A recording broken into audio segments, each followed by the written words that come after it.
Hello everyone, it's me, Christina. I'm reading in Joshua, and I just wanted to share something that I just kind of picked up that really stood out to me.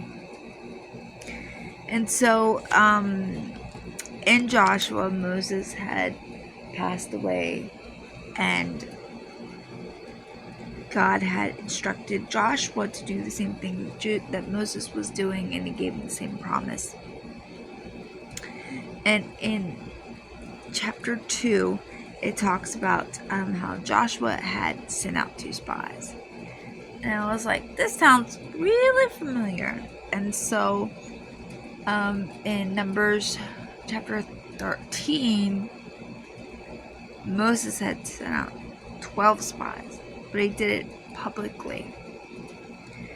And so everybody was expecting them to come back, and they were waiting on the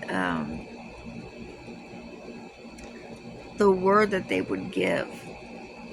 Because see, God already knew that the giants were there when he sent them. He knew what to expect, but God already knew that he had it handled. And he had it figured out. And only Joshua and Caleb came back with faithful words saying, we can do this. Like, we can do this. God has given us, we can do this. But because all of Israel had known, so now they're all panicking. Instead of, being wise and listening to what these other 2 had to say, they were panicking. So Joshua sends out 2 spies into Jericho. And Joshua, how he does it differently is he sends them out secretly. And he makes sure to send faithful spies. Men that had great faith. Because faith changes our perspective. When we don't have faith in what God has promised us, we see things from a defeated perspective. We don't see things from standing on victory. We don't see things through the eyes of, okay, well, this is what God promised me, and this is what I see is against what God promised me. When we are faithful, we know it doesn't matter what it looks like. This is what God said. And God is faithful, and he will do what he says he's going to do. And so this time, Joshua sends out 2 instead of sending out 12. He sends out 2 faithful, and they go and they spy out, and they wind up staying at Rahab's house, which we all know what she is or was. And at first you might think like, Lord, as a side note, why would they go to a prostitute's house? Like, they're men of God. And when you look at it from that perspective, it's just like, I don't know. But when you understand that Rahab's house was on the wall, on the city wall, easy escape. They look like 2 travelers just going to visit a Rahab. It's very inconspicuous. But in the whole story, God knew the heart of Rahab. God knew that one day she would be in Jesus' lineage. He had a purpose and a reason. Redemption is always on his mind.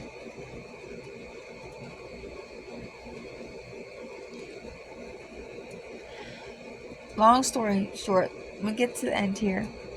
These 2 spies come back to Joshua, and they're like, the city is ours. It's ours for the taking. Even though that there are people there that are trying to kill them and trying to chase them down, no, the city is ours. God has given it into our hands. What makes them think that? Well, Rahab tells them, we are in terror of you. We've seen what your God has done. We've seen how he has helped you to conquer. Well, I know that your God is the real God. And so that little pep talk just reminded them of the promises that God gave them. And they're seeing God through this prostitute's eyes. And sometimes it takes a non-believer. Sometimes it takes somebody from the opposite side of the tracks. When they first find Jesus, when they first recognize him as like, oh yeah, he is God. Oh yeah, your God is bigger and better. It reminds us that, oh yeah, our God is bigger and better and capable of all things and will fulfill his promises to us. It's all about perspective. What gave Joshua the victory over Moses in that particular case? It wasn't that Joshua was better than Moses. Yeah, maybe because he's been there in the past and he's there now, he has a little bit of wisdom because he was one of the original ones that was one of the spies. But what gave him the leg up was that he believed God's promises. And so when he sent out these two spies and he had wisdom to send them out, quietly, he was already standing from a place of faith and favor. And he made sure to send out two spies that were faithful so that they had eyes to see. So they didn't just see danger and run and say, well, we can't do this. But that God put it all in place that they would run into Rahab. That they would hear her say these things. Oh yeah, everybody's terrified of you. Everybody is scared to death of the Israelites' God. And she reminded these men of how great their God was. And so whether we succeed in something or not, whether we have the faith for something or not, sometimes it's just, number one, changing our perspective and seeing things from the standpoint of the promise and not what it looks like. And seeing things from the standpoint of what Rahab said. So it's like sometimes we have to change our perspective. Instead of seeing things like, oh gosh, this looks bad, there's a lot of people and they're trying to kill us. Or, you know what? God promised us this. He already promised us this. It's in the bag. We have it. The difference between those two excursions, those two spy excursions, is one, a lot of those, they sent a lot of men, and a lot of men that did not have faith. So when the two men that did have faith walked back, it didn't matter.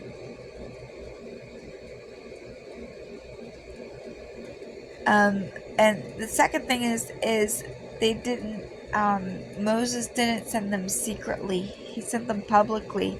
So everybody was waiting for an answer. And what they heard was going to change their faith, was going to change how they saw things.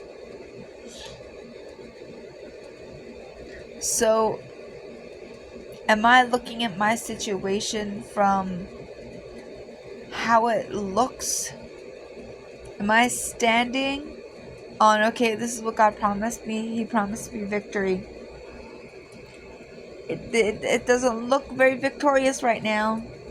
Things do not look that great right now. But God promised me victory. Or are we just going to see giants and run? Are we just going to see hard things and hightail it? And we don't reach our promised land. We don't even get to see the promise that was promised to us because we don't have the faith for it. It's not easy. And I failed at this many a times. Many a times I've succumbed to what I've seen or what it looked like, instead of, well, this is what God has promised me. But the thing that really, in my opinion, put Joshua over in his leadership skills is that he had previous experience. He knew what happened when you come back with a bad report. He knew he had already been, in the wilderness for how many years now, when it was just like right across the street, but they didn't have faith for it. And he had heard the things that God had promised him.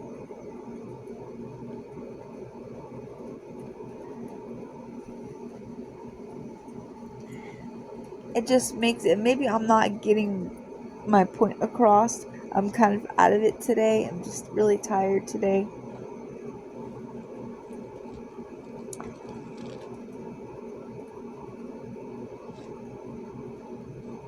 But everything that God does, in every way that he does, he has a purpose. And just because things look scary and look hard, and you hear people talking and saying things, we have to trust what God says.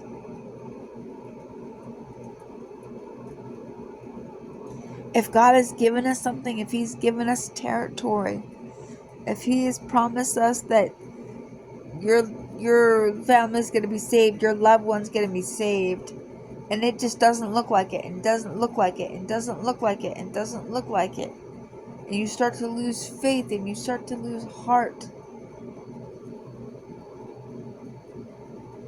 or he's promised you something, he's promised you a healing, or he's promised you whatever it is that he's promised you. His timing is not our timing.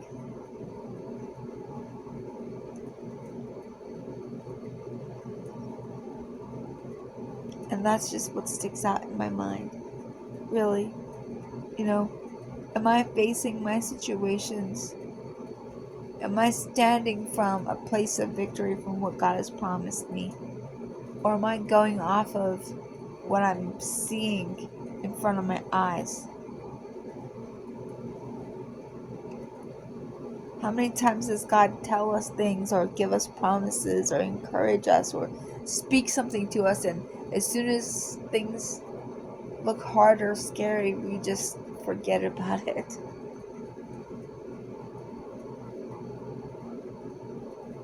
I don't know about you, but I want to be a faithful spy. I want to go and say, yeah, it might look bad, but we've got it. He's given it to us. He's given the land into our hands.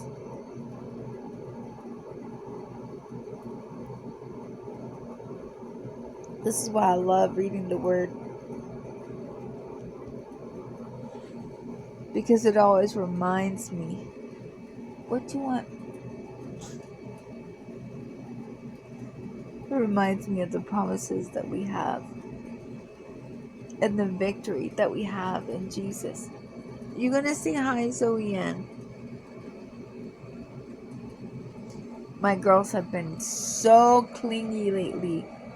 I don't know what it is. I think it's like they know that we're going home soon.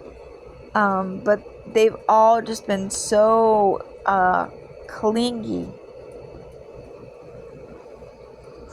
I know, I love you too.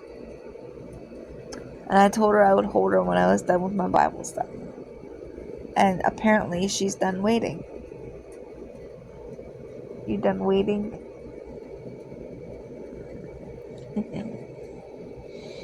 Let's put our trust in Jesus. Let's put our trust in the things that he's promised.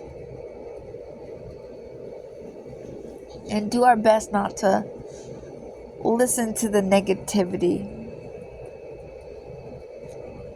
And to not just go by what we are seeing, but go by what we know and what the Lord has said to us. Alright, at this point, I'm mumbling. I'm tired, you guys. I just wanted to share that with you guys.